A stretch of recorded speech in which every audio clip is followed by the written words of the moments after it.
Artsy. I'm here with Joe Rotella, and we are creating an underwater sea reef, right? Absolutely. I love 3D projects, so I started with a collage here, and then I screwed on a piece of driftwood, and then I made my own coral using craft plastic. So cool. So I just need to start, right? You need to start. So grab a sheet of the craft plastic. Now you can stamp on this, paint on it, marker it, and it comes with a protective sheet on both sides. Peel that off first.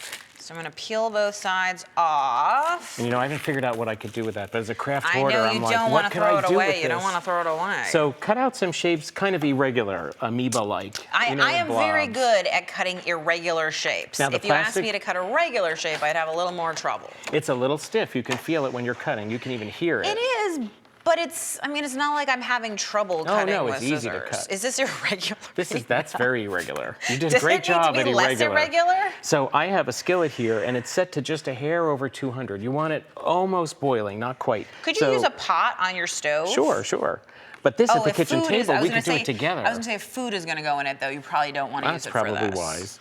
So you can see it's kind of a little bit of bubbles, but not really boiling. Okay. And listen to how stiff, right? Right. Watch when you put it in. Now you're wearing protective gloves.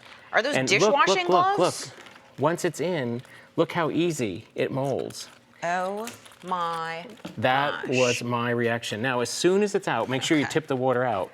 It's not absorbing any of that heat. It doesn't retain the heat. So once it's out, it's done. It's solid. It's now, cooked. if you don't It's like ready. it, if you don't like that shape, just dunk it back in the near boiling water, bend it back up, take it out, and you've changed the shape. I am not letting you have all the fun, Let's sir. go. So these are not dishwashing gloves, right? These are actually like heat protective I don't do gloves no of some dishes. kind? I don't know what these are for. Oh my God.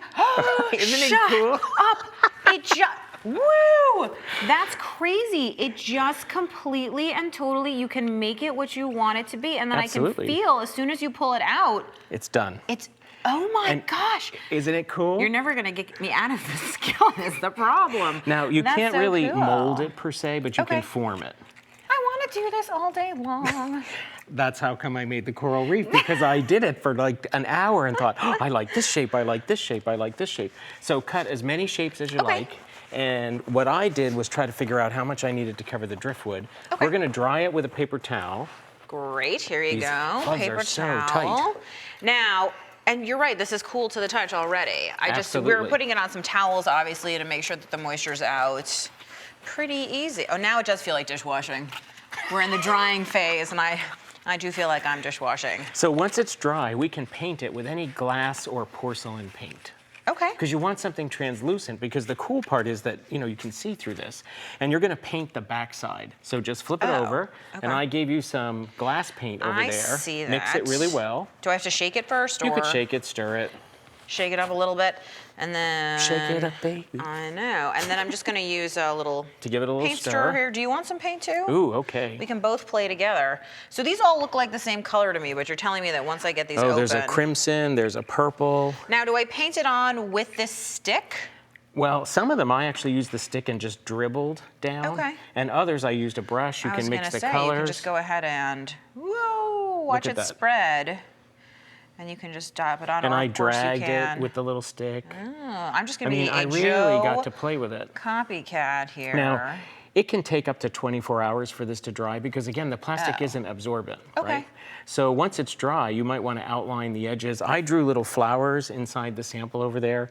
And then the challenge was, how do I adhere this stuff? And of course, we could use a mechanical, like a screw through it. But I didn't want to see that. Well, it adheres beautifully with hot glue. Look at that. Oh, like the easiest solution. I'm afraid to, whoa, I'm really pulling. Yeah, and my fear was that hot glue on plastic, when glue gets cold, it pops. This is not popping. So I wrapped a piece of driftwood with some lights, and then hot glued on all my coral. I think I'm gonna add a title, I'm not sure yet, but I just love it. I think it would be cool on another piece of wood with lights through it, just as a stand or a lamp. I love it. Well, let's look at some of the ones that you've brought that you've already colored and painted there, and maybe you can take us a little bit through. So I'm particularly interested in the one that has the flowers, which isn't shrunk, but it's sort of flat. What did you do to that? It has so much texture. Oh. So you just, and then you painted within almost coloring book style. In the recessed areas. Okay. Right?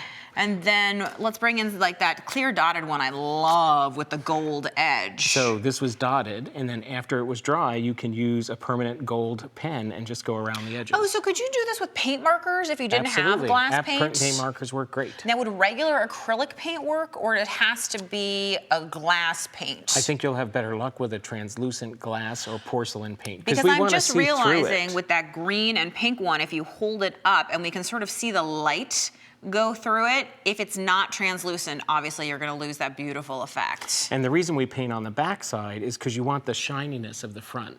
You know, a lot of folks say these look like Dale Chihuly. Totally and completely. That's the first thing I thought, actually. And if we look over at the finished piece, I can see that you have put lights into it? Just battery-operated lights. I buy them anytime I can find them, and I love to wire things. And I think it makes a huge difference to see the light through those little shapes and forms. Joe, I have to tell you, I think one of my pots is in trouble because it's going to become a dedicated plastic melting pot. That's really cool. Thank you so much.